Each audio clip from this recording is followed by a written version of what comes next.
வணக்கம். நீங்கள் பார்த்து கொண்டிருப்பது ஊக்கமும் ஆக்கமும் தரும் ஒளிக்கதிர் செய்திகள்.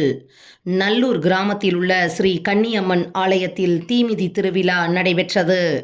மாதவரம் தொகுதி சோழவரம் ஒன்றியம் நல்லூர் கிராமத்தில் பக்தர்களுக்கு அருள்பாலித்துக் கொண்டிருக்கும் அருள்மிகு ஸ்ரீ கன்னியம்மன் ஆலயத்தில் 17ஆம் ஆண்டு தீமிதி திருவிழா கிராம நிர்வாகிகள் தலைவர் தாஸ், செயலாளர் ஜெயராமன், பொருளாளர் ராமலிங்கம், துணைத் தலைவர் சீனிவாசன், துணை செயலாளர் துரைவேல், துணை பொருளாளர் ஹரிகிருஷ்ணன், கௌரவ ஆலோசகர்கள் விஜயராகவன், சூரியநாராயணன், குணசேகர், கணக்கு தணிக்கையாளர்கள் பழனி, சங்கர் மற்றும் கிராம பொதுமக்கள் ஏற்பாட்டில் நடைபெற்றது.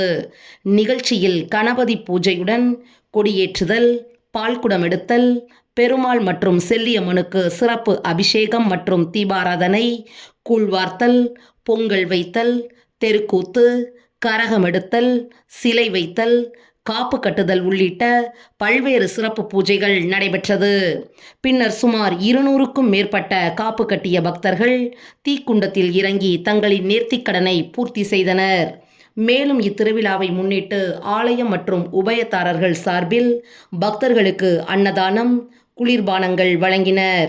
இத்தீமிதி திருவிழாவிற்கு சுற்றுவட்டார பக்தர்கள், கிராம பொதுமக்கள் திரளாக கலந்து கொண்டு அர்ச்சனை செய்து சுவாமி தரிசனம் செய்தனர்.